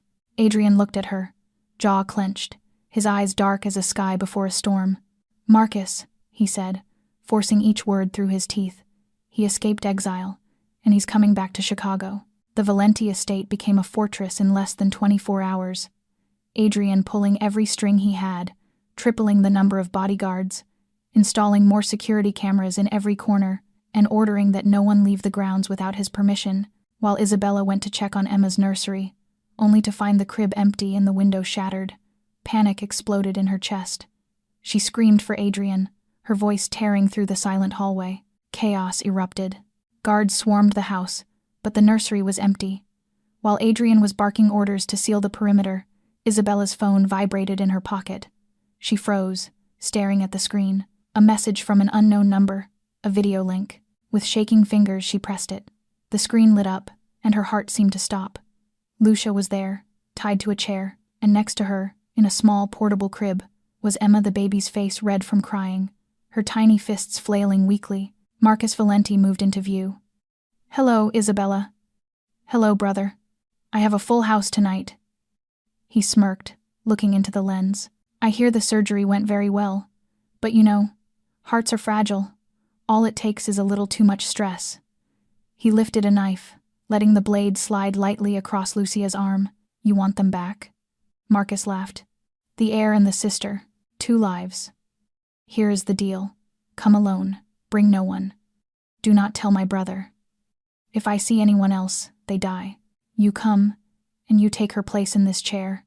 He walked over to the crib and looked down at Emma with cold disgust.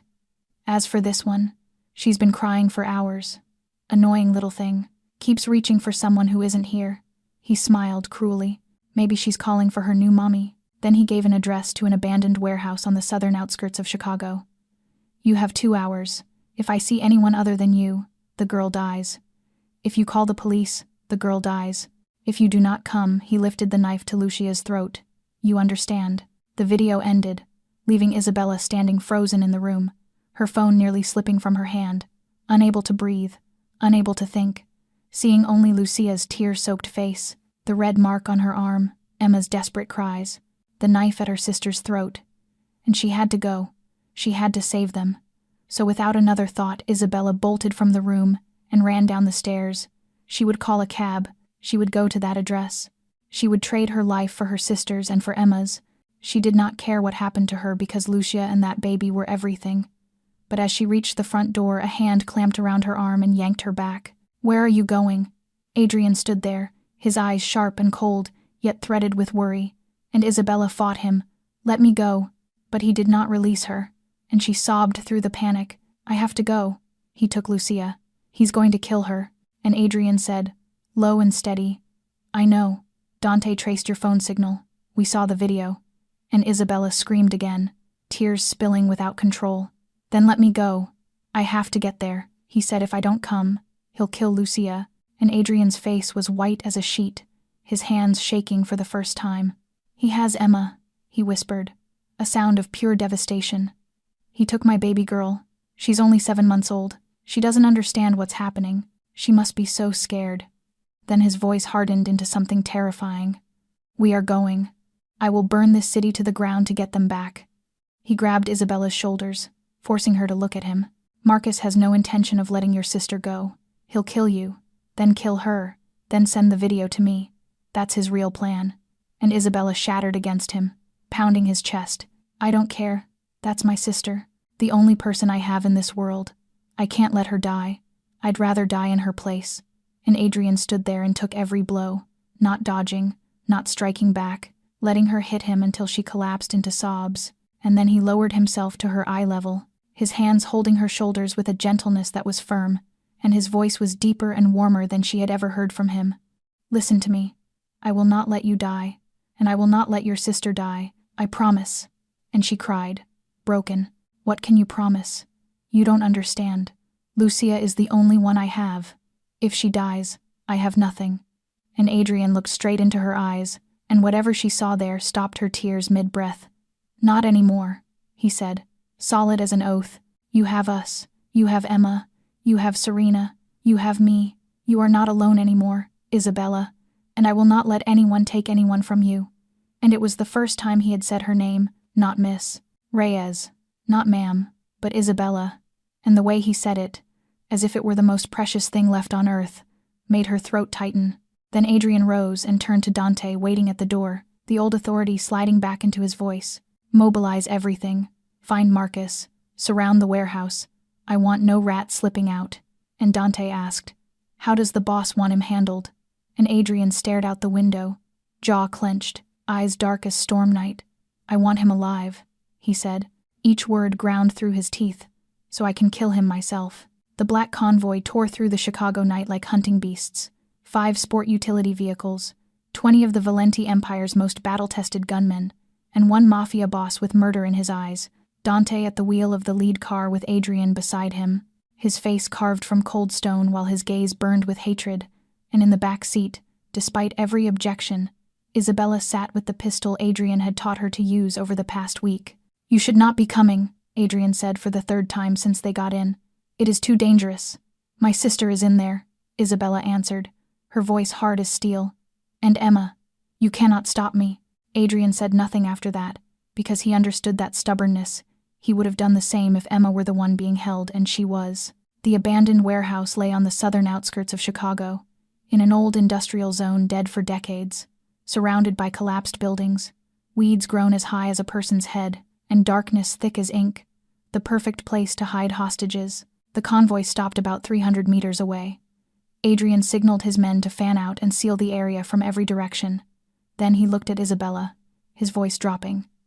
"Stay in the car. Wait until we control the situation." Isabella was about to argue, but something in Adrian's eyes made her stop. Not an order this time, but a plea. "Please," he said, for the first time using the word with her as if it belonged naturally in his mouth. "I cannot focus if I have to worry about you." Isabella nodded, even though everything inside her was boiling.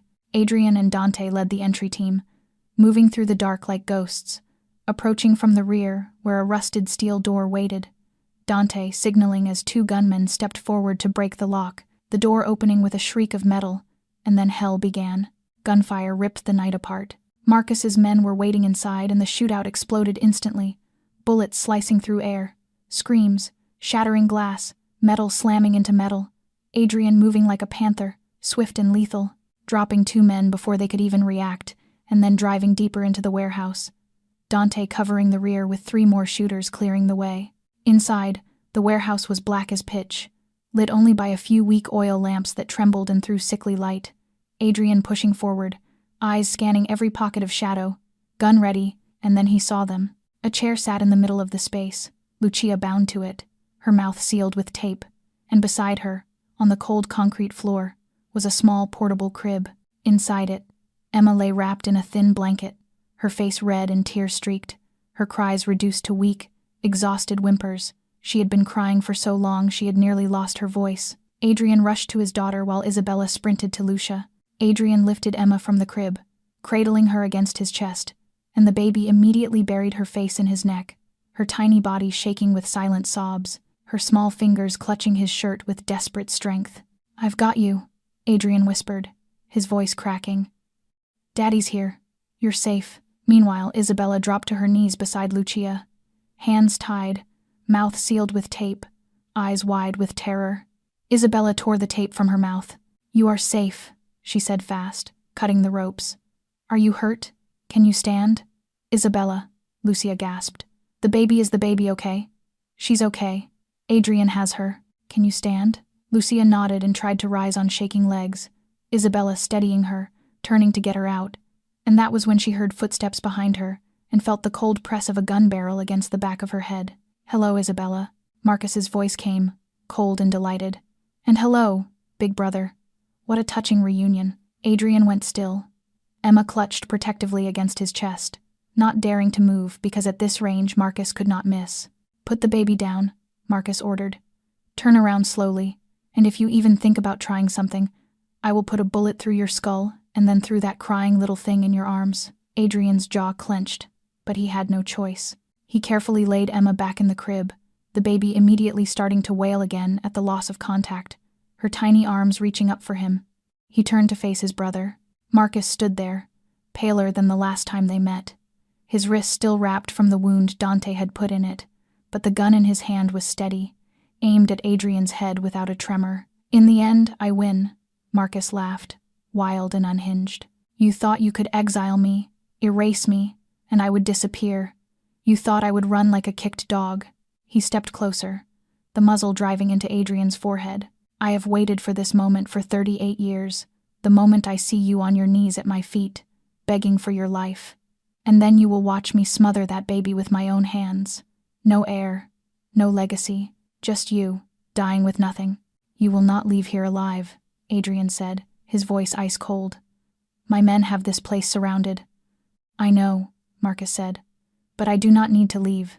I only need to watch you die first." He cocked the gun, a sharp click in the suffocating quiet. "Goodbye, big brother." Drop the gun. A voice spoke from behind, and Marcus froze. He turned his head, and what he saw stopped him cold. Isabella stood there less than 5 meters away, her pistol aimed straight at his head, and she did not know when she had run in, did not know how she had made it through the firefight outside. She only knew that when she heard Marcus say goodbye, her legs had moved on their own. "You," Marcus sneered.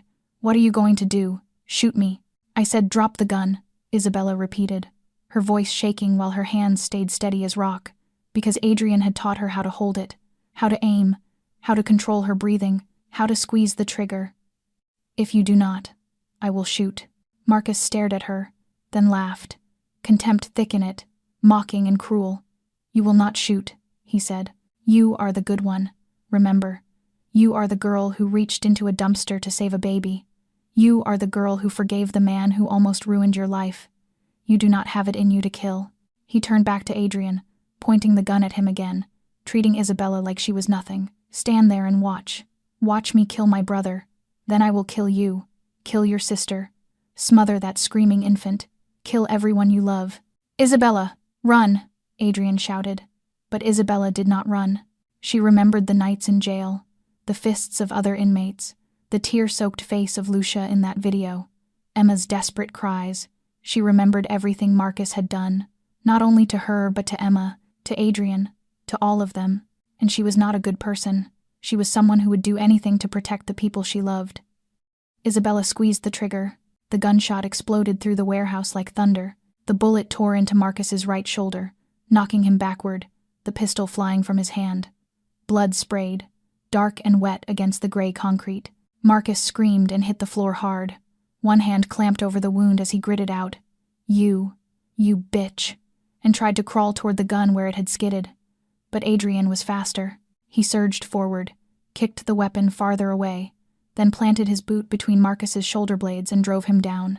"Don't move," Adrian snarled, his voice the sound of a storm. Isabella stood there with her pistol still aimed forward, her whole body trembling like a leaf in high wind, unable to believe what she had just done. Because she had shot someone, she had actually shot someone, and the world felt unreal around the edges. Behind her, Emma's cries had shifted, no longer the desperate wails of terror, but something different. The baby had heard Isabella's voice, and now she was reaching toward her, her small arms stretching out, her cries turning to urgent, pleading sounds. Isabella turned, dropped the gun, and scooped Emma into her arms. The baby immediately quieted, pressing her face into Isabella's neck, her tiny body still shaking but no longer screaming. In the distance, sirens began to wail, growing louder as they closed in. Dante had called the police the moment the firefight started, partly to make sure Marcus would be taken by the law this time, with no chance of slipping away like before. Minutes later, the warehouse flooded with the red and blue wash of patrol lights. Dozens of officers poured inside with weapons drawn, sealing off the area, and at the front of them was a familiar face. Detective Maria Santos stepped into the warehouse, her sharp eyes taking in the scene in a single sweep. Marcus on the floor bleeding from the shoulder, Adrian standing over him, Isabella holding a trembling baby in her arms. "Miss Reyes," Detective Santos said, calm but firm. "Is the baby injured?" "No," Isabella whispered, her voice breaking. "She's scared. But she's okay. Put the weapon down," Detective Santos said, nodding toward the pistol on the floor. "Slowly. No one is going to shoot you." An officer came to collect the weapon while others snapped cuffs on Marcus and lifted him onto a stretcher. "We need an ambulance," someone shouted. "2 injured."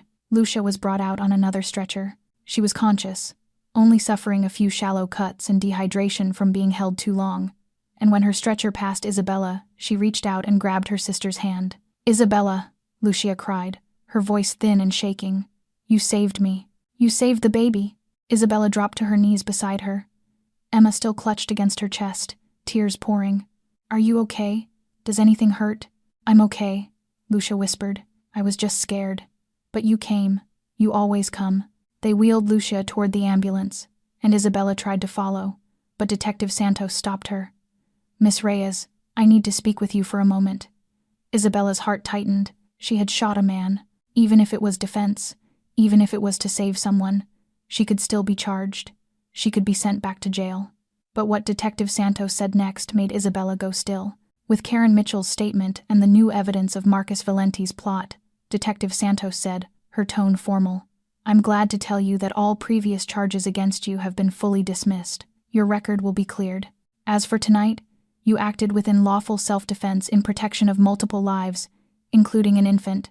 No charges will be filed." Isabella stood there, unable to believe she had heard it. Cleared. Clean. The nightmare that had dragged across the last months of her life had finally ended. Detective Santos gave her a curt nod and turned away to direct the other officers.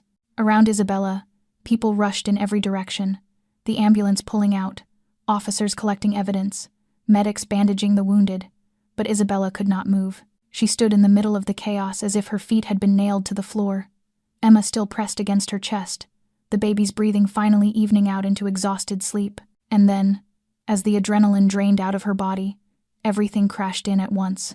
She began to shake. Her whole body shook uncontrollably, as if live current were running through her bones. Her knees buckled and she started to fold, but she couldn't fall. She had Emma. She had to protect Emma. "I shot someone," she whispered, her voice breaking into fragments. "I shot someone. And then, strong hands steadied her, one arm wrapping around her waist, another hand coming to rest protectively on Emma's back.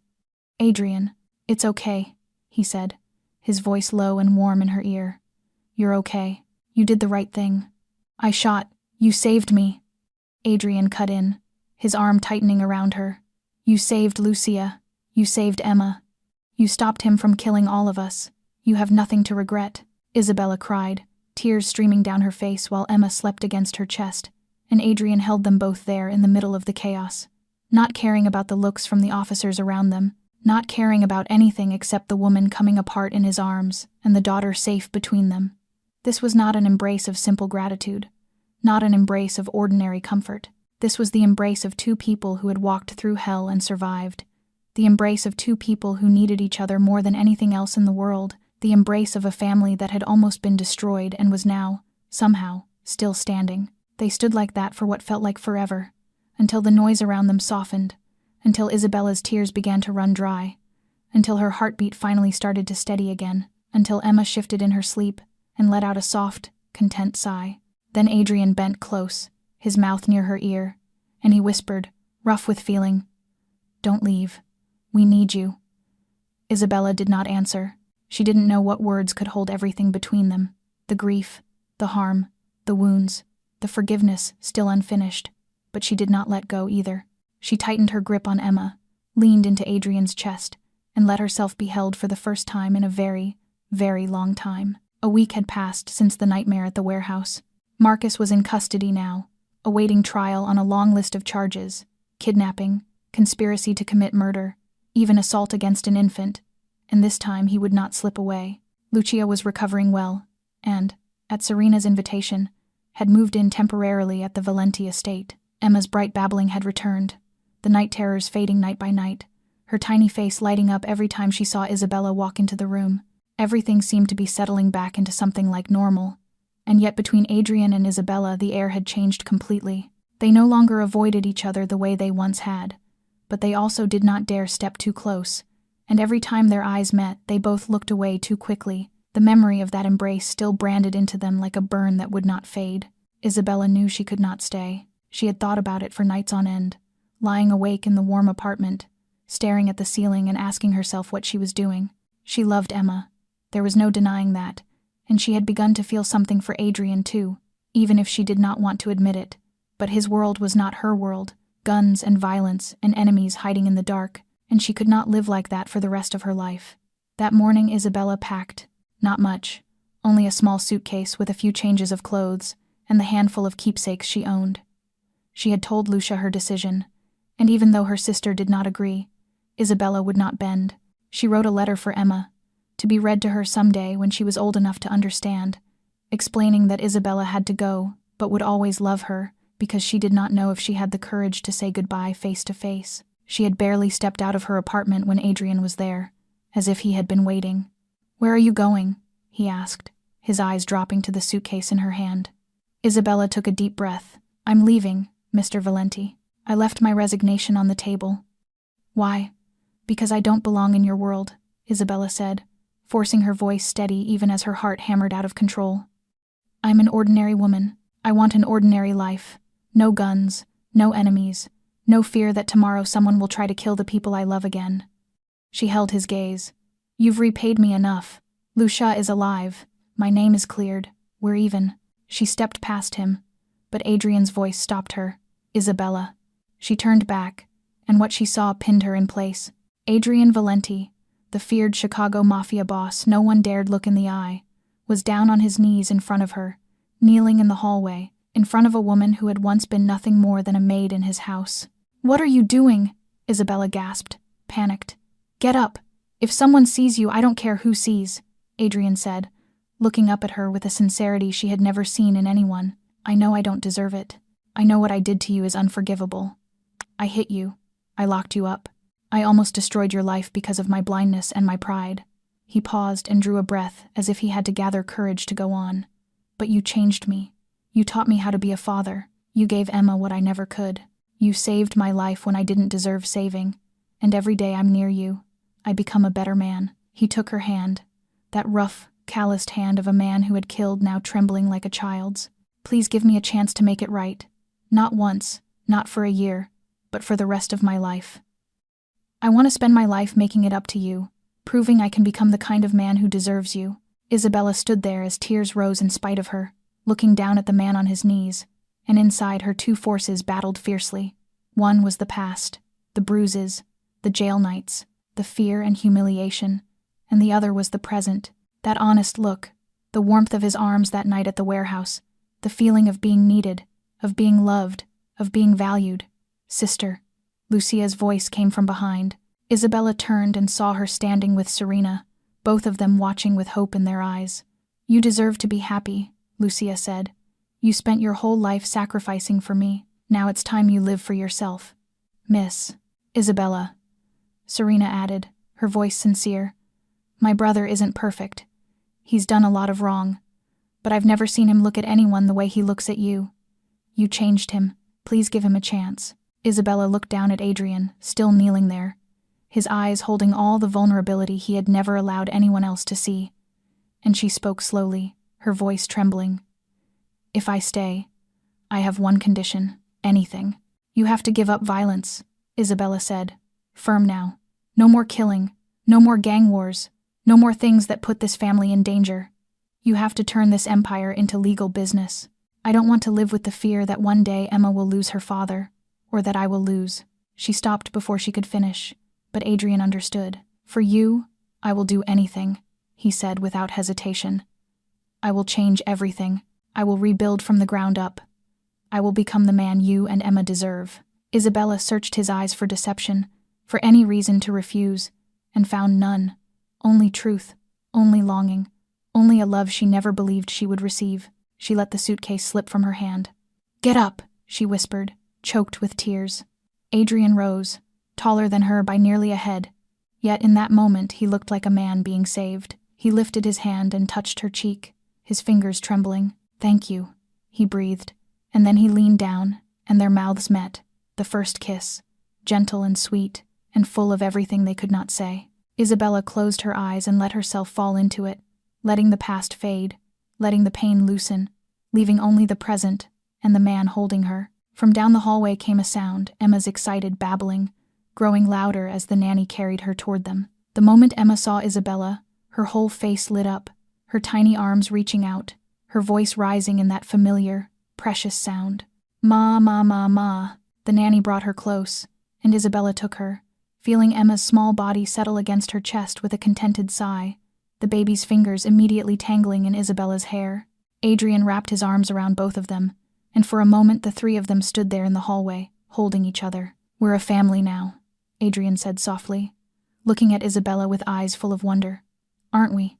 Isabella looked down at Emma, then looked at Adrian, and for the first time in her life she felt like she belonged somewhere. "Yes," she said, her voice thick with feeling. "We're a family now." 18 months later, the Valenti estate was no longer the cold fortress of Chicago's infamous Mafia boss. Its ashen walls repainted a warm cream, fresh flowers blooming in the garden where barbed wire fences and dense security cameras once dominated, and the bright laughter of a toddler echoing through the hallways. chasing away the gloom that had hung over the place for years. Adrian Valenti had kept his promise.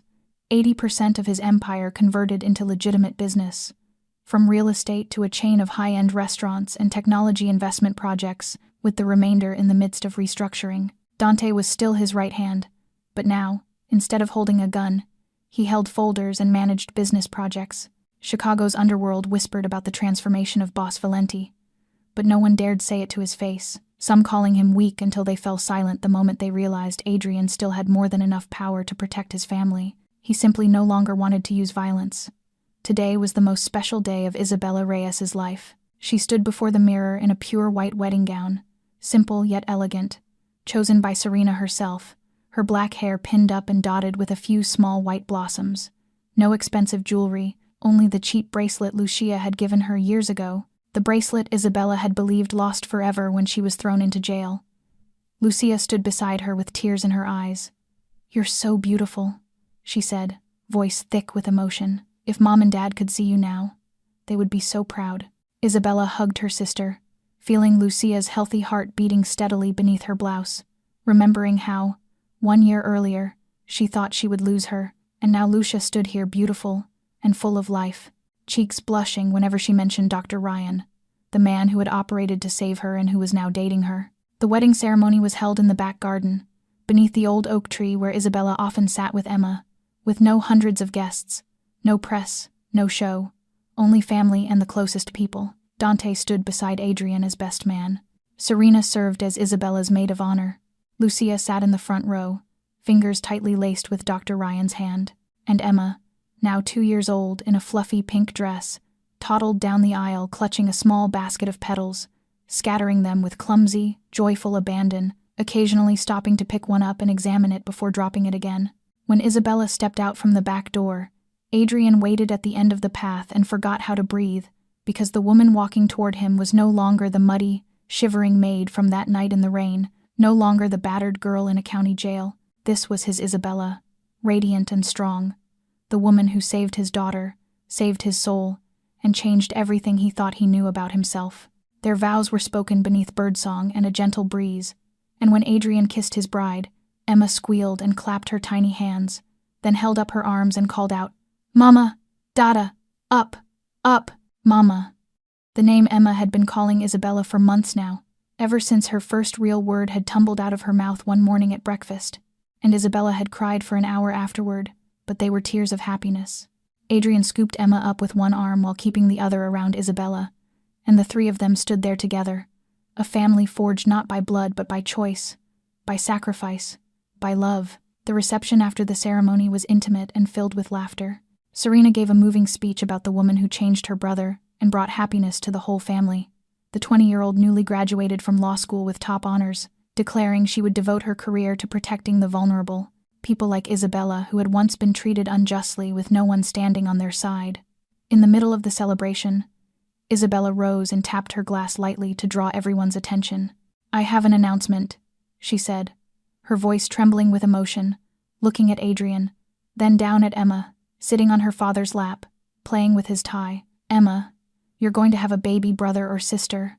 The entire garden erupted in cheers. Emma looked around with wide, curious eyes, not quite understanding but catching the excitement. "Baby?" she repeated, pointing at Isabella's belly. "Baby?" "Yes, sweetheart," Isabella said, kneeling down to her level. "A baby. You're going to be a big sister."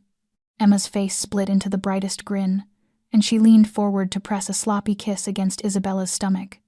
"Baby," she declared with satisfaction.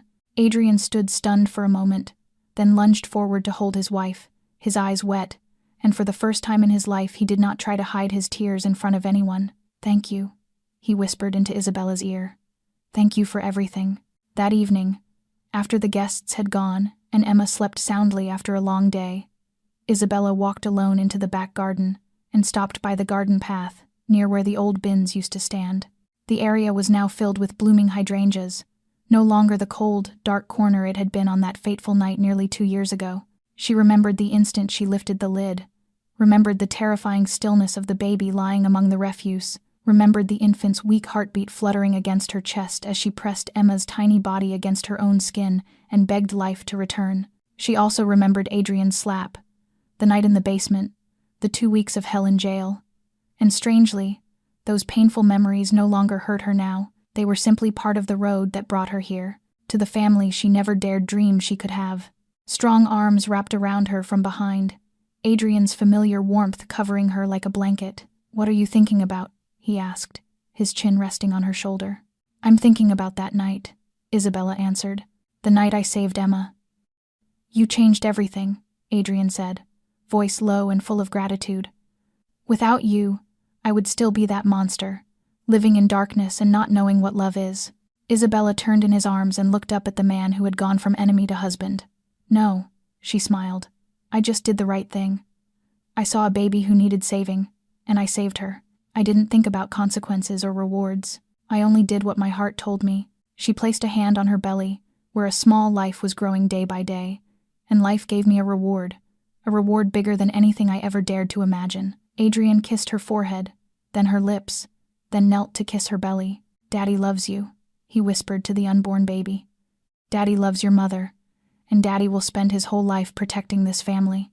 From the house, Emma's voice rang out, not words exactly, but the unmistakable sound of a toddler who had woken up and wanted attention. "Mama! Dada!" Isabella and Adrian looked at each other and laughed. "The princess is calling," Isabella said. "Let's go," Adrian answered, taking his wife's hand and leading her back toward the warmly lit house. And as they walked, the garden lights glittered under the moon as if it were smiling, blessing this small family overflowing with love. Sometimes, the people the world throws away are the ones with the greatest hearts. Isabella did not save Emma to be repaid. She saved her because it was what she had always wished someone would do for her when she was small, when she was a lonely orphan in a cold children's home. And in the end, after all the pain and trials, she found the family she had deserved for a long time. This story teaches us that kindness is never wasted. Even when doing the right thing brings temporary suffering, the universe will find a way to repay a compassionate heart. It also reminds us that people can change. Adrian was once cruel and blind, but Isabella's love and patience helped him reclaim the humanity he had lost. And most of all, the story shows that family is not always the people who share your blood. Family is the people who choose to love one another, protect one another, and stand together through every storm. My dear friends, this is where the story ends. Thank you for staying with Isabella and Adrian through this emotional journey. If this story touched your heart, please press the like button and subscribe to our channel so you do not miss the compelling stories we share every day. Please share this video with the people you love, the people who need to be reminded that life always offers a second chance to those who deserve it. We would truly love to hear what you feel, from the deepest place in your heart. What do you think about this story? Have you ever faced a moment in life that forced you to struggle between doing the right thing and protecting yourself? Share your thoughts in the comments below. We read every comment, and we value every one of your opinions. Wishing everyone watching this video good health, a joyful life, and peaceful days. Keep your faith in kindness, because sometimes one small act can change an entire life. Goodbye, and we will see you again in the next video.